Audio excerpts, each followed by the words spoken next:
Hello everyone, I am Karan Mashru. Welcome to this video. और इस video में हम बात करने वाले हैं about rename operator in relational algebra. So first of all let me tell you the symbol of rename operator. So it is represented like this. Okay, it is rho. Okay, it is pronounced as rho, this symbol, and this is the symbol of rename operator in relational algebra. अब rename operator का use क्या है? So basically इन relational algebra जो भी हम queries run करते हैं उसका जो रिजल्ट आता है उनमें कोई नेम नहीं होता, name of the relation, and sometime we need to use that query result and hence we need to assign some name to it, and there comes the use of rename operator. Okay, so let me just write down. Results of relational algebra do not have a name associated with it, do not have a name associated with it. This is where use of rename operator comes into picture. Okay, so that's the first thing. Now another thing is कि for example हमने पिछले videos में cross product में देखा था कि अगर दो डिफरेंट रिलेशंस के बीच में हम क्रॉस प्रोडक्ट लेते हैं एंड उनमें अगर एट्रीब्यूट कोई नेम सेम है तो उस एट्रीब्यूट को डिनोट करने के लिए हम प्रीफिक्स में रिलेशन का नेम लगा देते हैं. So for example, let's say there was a relation department where we had department ID, name of the department, phone number of the department, and HOD of the department, right? HOD of the department. And there was another relation which was professor where we had employee ID, name of the professor, and let's say salary of the professor. Right अब हम इन दोनों के बीच में जब cross product लेंगे and if we want to use the name attribute somewhere. Okay, so for example if I ask you to display, question is display department ID, name of department and name of HOD. ठीक है, तो हमें क्या चाहिए? Department ID, department name and name of the HOD of the department. तो इन दोनों के बीच में क्रॉस प्रोडक्ट लेना पड़ेगा एंड उनमें यूजफुल टपल्स वही होंगे जहां पे HOD will be equal to employee ID, right? But यहाँ पे नेम और नेम एट्रीब्यूट सेम है, तो ये कंफ्यूजन दूर करने के लिए हम क्या यूज करते थे? हम department dot name, professor dot name, इस तरह से यूज करते थे, right? So finally my output would be pi department id comma department dot name from मुझे sigma employee id is equals to HOD id और यहाँ पे मुझे प्रोफेसर HOD नेम भी चाहिए, सो आई विल से मुझे HOD नेम भी चाहिए, so I will say prof dot name. Okay, so department id, department name and prof name, sigma employee id is equal to HOD, and I will say department cross professor. तो department और professor relations का Cartesian product होगा, उसमें से वही tuples रहेंगे जहां पे employee D is equal to HOD ID and वहां पे हम department dot name and professor dot name, ये जो प्रीफिक्स है रिलेशन नेम का यूज करेंगे to differentiate the attributes which have the same name. अब मान लो मुझे सेम रिलेशन के साथ कार्टेशियन प्रोडक्ट लेना हुआ और तो फिर ये प्रीफिक्स भी यूज में नहीं आएगा. For example department dot name, department dot name. So what we are talking about, right? So this is where the use of rename operator comes in, right? So I can write down rename operator can be used when we want to do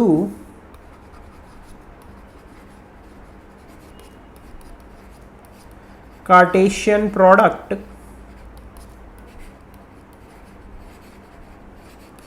of a relation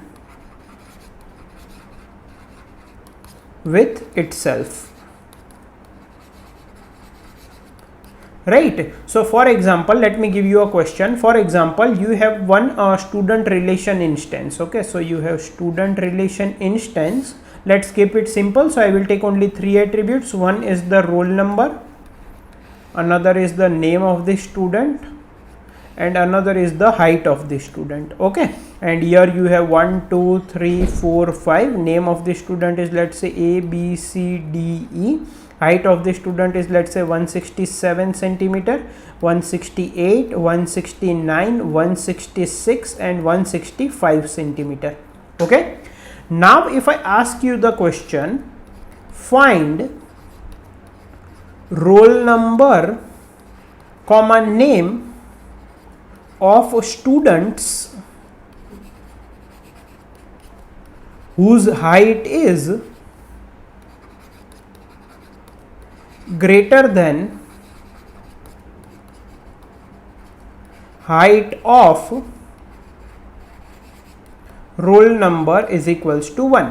मुझे क्या चाहिए? मुझे roll number and name चाहिए उन students के जिनकी height जो है वो ग्रेटर देन हो height of the first roll number, मतलब जिनकी हाइट 167 से ज्यादा हो. तो एक बात समझो आप, यहाँ पे हम क्या करेंगे, यहाँ पे हम दो स्टूडेंट के मान लो रिलेशन इंस्टेंस ले लेते हैं. ठीक है, so what I will do is I will take one student relation instance here, I will take one student relation instance here. यहाँ पे मैं सारे टपल्स रखूंगा एंड यहाँ पे मैं रोल नंबर वन का टपल रखूंगा. ठीक है, roll number is equals to 1 का टपल रखूंगा. अब मैं इनके बीच में कार्टेशियन प्रोडक्ट करूंगा.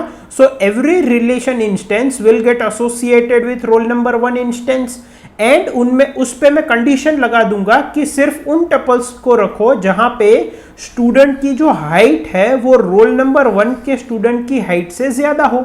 Are you getting my point? So let's say for example let's say एक रिलेशन इंस्टेंस है S1 जिसमें कि सभी टपल्स है. ठीक है, all tuples. First let us think कि हम इसको अप्रोच कैसे करेंगे, फिर इसकी एग्जैक्ट क्वेरी लिखेंगे. And let's say I have another relation instance S2 where I have tuple with roll number 1. Okay, there is only one tuple whose roll number is 1. So what I will do is, ये मैंने ले लिया. Now I will do the Cartesian product between them and I will say keep only those tuples where S1 dot height is greater than so a tuple from S1 is, let's say, T1. Okay, so T1 dot height is greater than T2 dot height.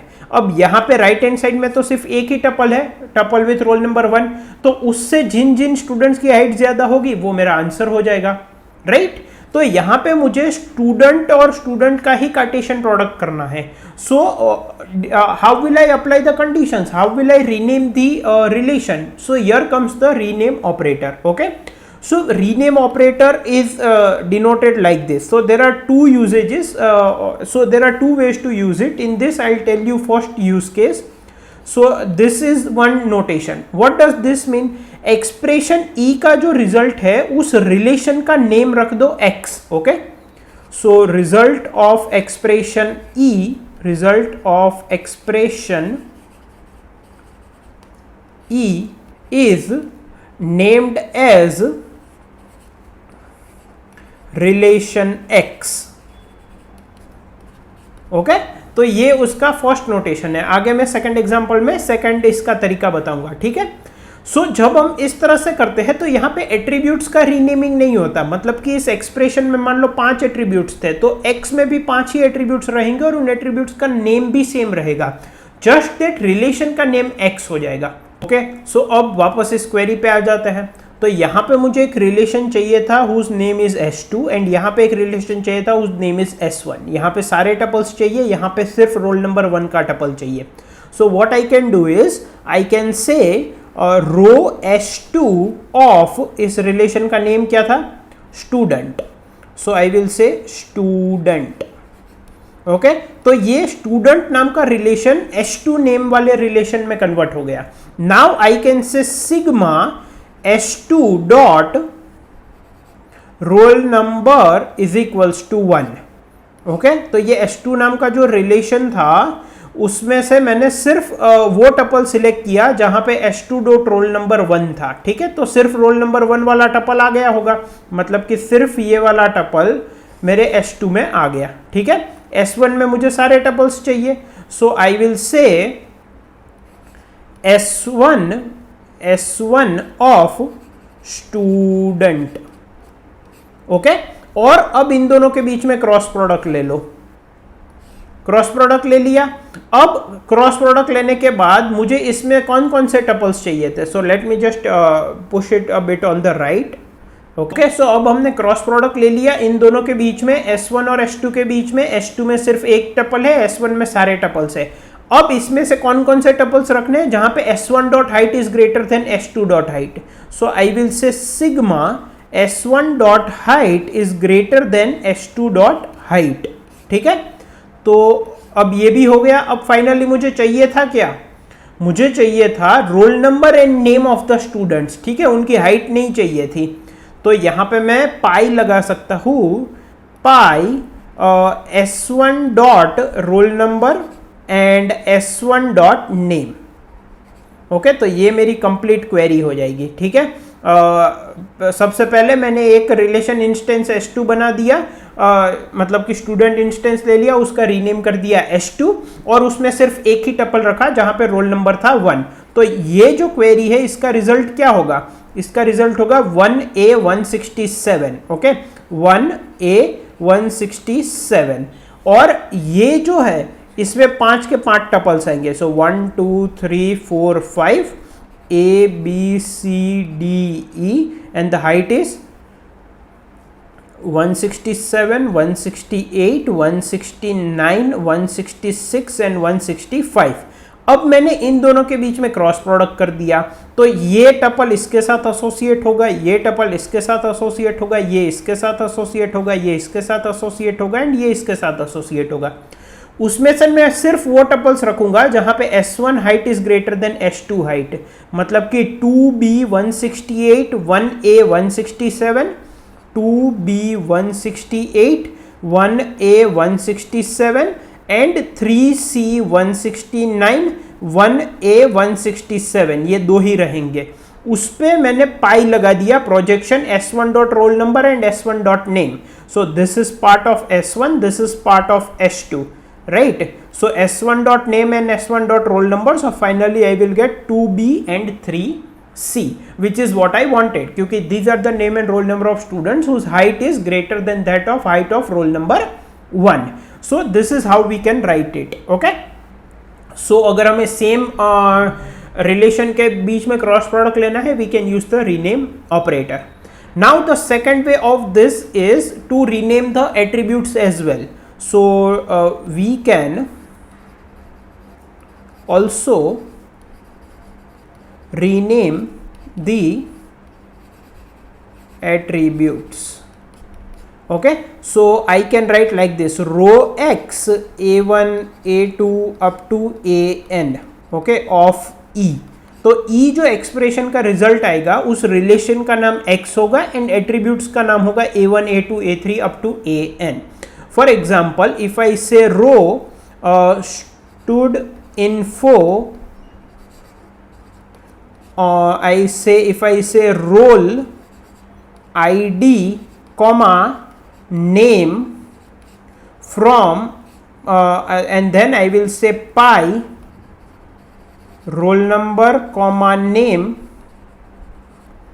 of student, ठीक है। तो हमारा जो student relation है उसमें से सिर्फ roll number and name मैंने लिया और उसको मैंने रीनेम कर दिया इस रिलेशन को स्टूड इन्फो से, और रोल नंबर की जगह एट्रीब्यूट का नेम होगा roll ID and small N की जगह यहाँ पे एट्रीब्यूट का नेम हो जाएगा कैपिटल एन से name, okay. So we can also rename the attributes in this way. This is the second notation, okay. Now so this is the use of rename operator where you can write a whole big query, okay, by using rename operator at certain places and doing the combination and all. But a better way is to use temporary relations using the assignment operator, जो कि हमने previous video में देखे हैं, okay. So you can write better way for readability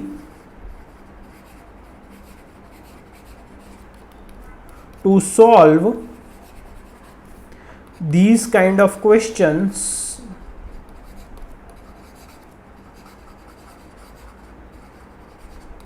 is to use temporary relations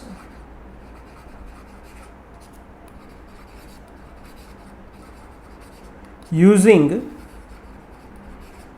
assignment operator.